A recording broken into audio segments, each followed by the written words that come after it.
Welcome back to the channel. We have made it to the end of our lead pouring 101 series. So today is our bonus video all about mold modifications.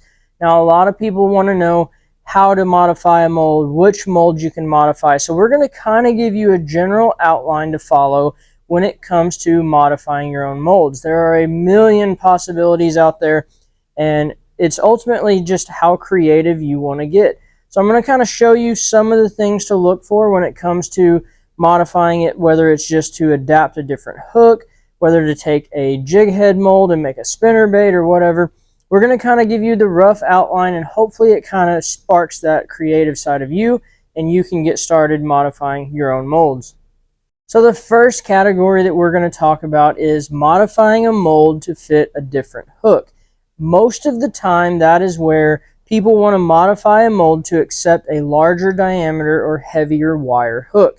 So we're going to go over here to the board and I'll show you what to look for when you're modifying a mold to accept a different hook. So here is our mold cavity. You've got your jig head, you've got our skirt collar, you've got your bait keeper, where your hook eye goes, and then where the shank of the hook goes down. Now, the two things to understand when it comes to mold modification: you have 2 points of contact with the hook and the lead. One of them being right here and one of them being right here. Now, any modification you do to this opening and this opening can slightly affect the pourability of the mold. Anything you do outside of those 2 points of contact and outside of the jig head really don't affect how the mold pours. What I mean, so let's say this is our mold and it accepts a lighter wire hook, and we want to widen this out. You've got to widen it here, you've got to widen it here, and then you've got to probably grind out around your hook eye. Now, this up here, you can grind that as much as you want. You can cut a big rectangle in it if you want. The 2 points of contact are where you really have to be careful, right here and right here. As long as you're not grinding past that little threshold, you're generally not going to mess up the mold. Now, the only caveat to that, if you grind this out and you widen this area and this area to accept a larger diameter hook, when you go back and pour in a lighter wire, smaller diameter hook, you might get a tiny bit of lead flashing at these 2 points. Now you can just trim it off and you can use it just fine. It's just going to add a little bit of cleanup to whatever jig you're pouring. So when you're modifying a mold to accept a larger hook, those are the 2 key points of contact that you need to keep in mind. Now, I'll bring you guys down here and I'll show you how I like to modify my molds to accept a larger hook. You're going to see a lot of people do it a lot of different ways. You'll see people put the hook in the mold, close it, and smack it with a hammer, or put it in a vise and squeeze it tight. I'll explain why I don't like doing that method here in a minute, but I'll show you what I do, which is using a Dremel and just slowly routing out that hook eye slot. So here we've got the freestyle mold. Now, if I wanted to modify this to accept this heavier wire, you can see without modification that mold doesn't close. That will not pour safely or effectively. So what I'm going to do, my preferred method, is to take a little bitty tiny ball file on a Dremel. Now, as you get more comfortable, you can bump up to a slightly larger ball file and go a little bit faster, but we'll start slow, and I'll show you in real time how I just slowly go around the outside edge of that hook eye slot and make it wider. Now, I don't touch those 2 points of contact that I told you about with the Dremel. A lot of times down here at the bottom, the hook will actually fit without modification. Up here at the hook eye, where it goes into the head by the hook eye, if I need to, I'll take a little file by hand and just slowly route that out. I don't like using a Dremel for that, but I will just kind of widen this outside edge. And I'll show you in real time how I do that. Just go nice and slow and carefully around that outside edge.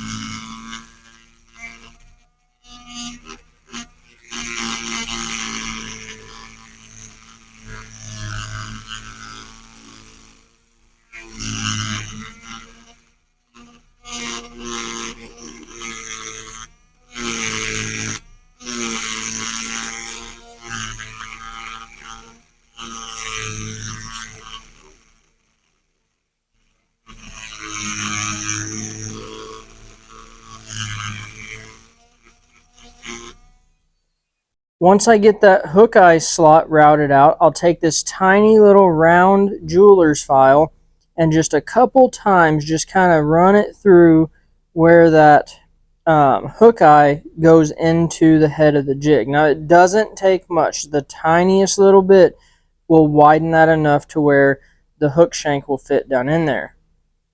And now you can see after doing all that, the mold closes completely and you can pour that cavity with a larger diameter hook. And then to take it one step further, that exact technique can also be used to adjust the fitment of the hooks. If you remember in one of the previous videos, we talked about the fitment of a hook. Just because the hook fits in a mold and it closes doesn't mean it actually fits. Well, you can use that technique to kind of adjust for using different hooks, and we'll go back to the drawing board and I'll show you what I'm talking about.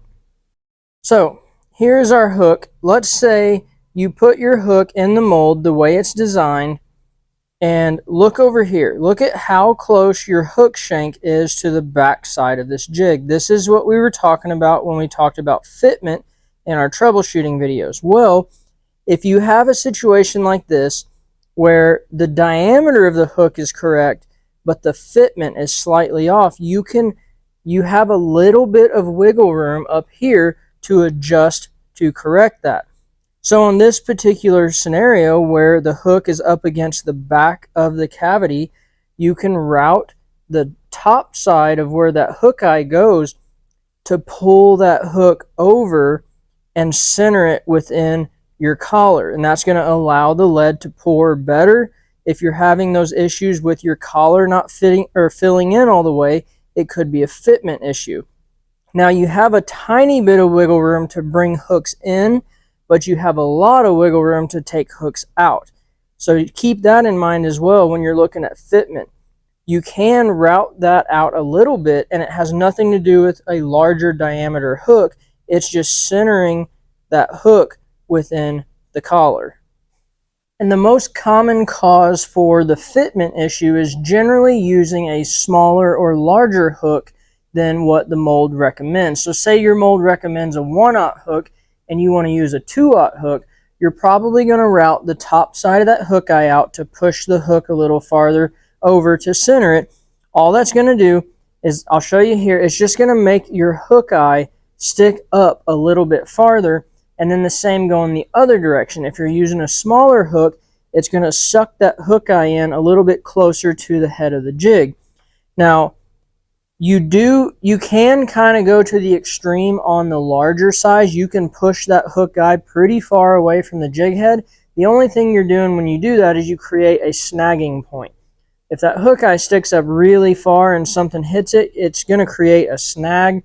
And then the same with going smaller. You can only go so far until your hook eye is kind of starting to go into the head of the jig, and then you're going to run into issues with keeping that hook eye open and free from lead or powder coat. The one exception to that rule when it comes to adjusting for the fitment are molds with a recessed hook eye. Molds with a recessed hook eye, you're pretty limited on what you can do as far as modifying where that hook goes, because that hook is designed inside of that jig head, so you don't really have a whole lot of wiggle room. And that's something to look for when it comes to mold potential, which is what we're about to cover now. I almost got ahead of myself. Before we move on to mold possibilities and potential, I want to explain why I like to do that modification with the Dremel and a file as opposed to just smashing the hook into the mold. You can just smash it with a vise or a hammer or whatever. It does work, but I'll explain why I don't like that. So I'm going to bring you back over here because giving you kind of more of I'm a visual person. So hopefully showing you a visual reference will kind of make a little more sense. So we're going to go back to our points of contact here and here. Now when you put a larger diameter hook in there and you just smash that mold around that hook, the material that is here has to go somewhere. What I have found is if I put a larger hook in a mold and I try to just smash the mold, this material right here and right here, it's got to go somewhere. And what it's going to do is it's going to take the path of least resistance and it's actually going to fold over this direction. you're actually going to smash the edge of that mold into the cavity of the jig head. And where that can cause issues is after you pour the jig and go to pull it out of the mold, you have a lip of that aluminum that you've kind of rolled over the edge that's going to make it harder to get that jig head out. And then if you do get the jig head out, you're going to have a little imperfection right there where that aluminum from the mold is kind of scraping at the lead when you go to pull it out. I haven't noticed it cause an issue down here as much, but up here where the hook eye goes in, if you just smash your mold around a larger hook, you do run the risk of that material just kind of folding over the edge into the cavity. Now, if you do that and you notice that is what's happening, you can take a Dremel and kind of slowly grind that out and smooth it up. So if you have done that in the past and you have those little lips like I'm talking about, you can take a small Dremel and clean up the edges very slowly to get rid of those. But that's why I like to just modify my mold with a Dremel in the first place, because it's actually grinding that material away and not just smashing it somewhere else. So now moving on to mold potential. What mold potential means is you have to find a mold that is going to work for what you're trying to do. So let's say you want to make a spinnerbait and you want to modify a mold. You don't like any of the spinnerbait molds that are out there. You want to modify your own. How do you know which mold you can use to modify to make a spinnerbait? Well, I'm going to show you a few different molds and kind of show you things you need to look for when it comes to picking out a mold to modify, and then some of the small nuances that you need to look for when you're going to do these modifications. So here are two swim jig molds. Now I have these two molds picked out because when it comes to making spinnerbaits, a mold with a 30-degree line tie, in my opinion, is the best for making spinnerbaits. That line tie allows the spinnerbait wire form to kind of fall in the right spot and not have to modify a separate slot outside of where that hook eye goes. Because as I mentioned earlier, if you see here, the slot that I have cut for that wire form goes from that hook eye out. Therefore, if I were to put just a normal hook in this mold and pour it, that little slot for the spinnerbait wire form does not affect the function of the mold. Now, the one thing to keep in mind is where your wire form falls within the cavities next to it. What I mean, so if I lay this here in the poison tail mold, you can see this wire clears that cavity. It doesn't touch anything, and it's the same here and the same here. If I were to modify all of these cavities, the other end of this wire form does not touch any of the adjacent cavities. Now, if you look up here in the casting jig mold, if I were to modify this cavity in particular, you can see, let me hold it up so you can see better. The wire form goes into the head, comes out the hook eye just like the other, but where this wire shaft comes down, it actually goes into the cavity right here. Now, me personally, I don't mind it way down here. If I were to pour the 1/2 ounce size, that lead will kind of have a little bitty tiny spot come out right there, but I can clip it off. Now, if I were to lay this in a mold and this wire form goes right through the head of the cavity, I'm probably not going to use that one. So with spinnerbait wire forms, you just need to look at the degree of the line tie and then where that wire form is going to fall in relation to the cavities next to it. And then you can determine whether you're okay with it or if you want to find a different mold. And I'm sure somebody is wondering about the 3M tape across the bottom. So what I've done is I don't have it on this mold so that I can show you. You put your spinnerbait hook on your wire form. When you close that mold, you can see the slot on the bottom is much larger than the hook. And look at that hook. Yes, that can be minor to some people. However, I don't want my hook to be able to play. You can see I can turn it side to side. What that's going to do, when you pour that spinnerbait, your wire form and your bait might be straight and true, and that hook might be kicked to one side or the other. So you can see if I put that exact same hook and wire form in a mold like this, where I have that 3M tape, there is no wiggle, and it keeps that hook perfectly centered and in line with your spinnerbait. Now, if you notice over here on the handle, I have the same thing. It's for the exact same reason, but it's for the wire form itself. So when I'm pouring this cavity out here, those 3M tape stacks keep that wire form perfectly straight, as well as the hook. Because down here on this one, as you can see down here, if you don't have the tape, it's the same as that hook. That wire form can twist left to right, and you're not going to have a centered wire, and your spinnerbait's not going to run true. So I use this 3M tape a lot.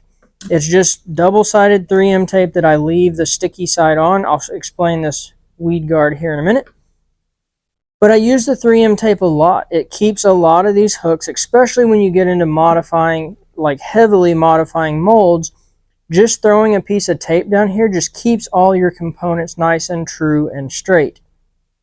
And moving on from spinnerbaits, underspins are the exact same way. If you want to modify something to make an underspin, where your wire form is going to come down from the bottom of the cavity, is that wire form going to hit the cavity below it? Do you have enough space? There's just a lot of things when it comes to adding components to keep in mind. The biggest thing is just, do you have enough room in that mold to fit whatever wire form that you're trying to make?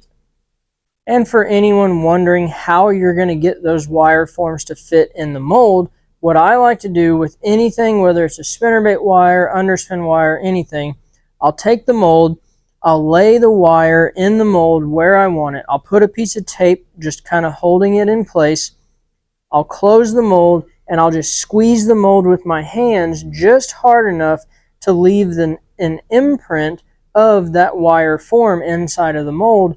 And then from there, I'll take the same Dremel that I use to route out the hook eye, and I'll slowly follow that little indentation of the wire form, and I'll just slowly route it out until I have it to where it fits whatever wire that I want inside of that mold. And another big topic that I see a lot of people ask questions about, so you have your standard weed guard size, the FG30 weed guards, that you can use the aluminum base hole pins that come with a lot of the molds, or you can use your Teflon pins. Now there's an FG12 weed guard, which is a lot smaller in diameter. All of the molds that I know of that are made for that smaller weed guard are meant to put the weed guard in the mold when you pour the lead, so the lead forms around it. However, it just kind of becomes a pain. It's not really that easy to work with. You've got to worry about your weed guard when it comes to powder coating. When you go to bake your powder coat, that weed guard's going to flare out. It just doesn't work all that great. Well, there is a workaround, and I'll show you exactly what that is. So an FG12 weed guard is a much smaller diameter, like I mentioned. That diameter is 5/64 of an inch. So what I've done, and it works fantastic, is I have found just some 5/64 brass pins.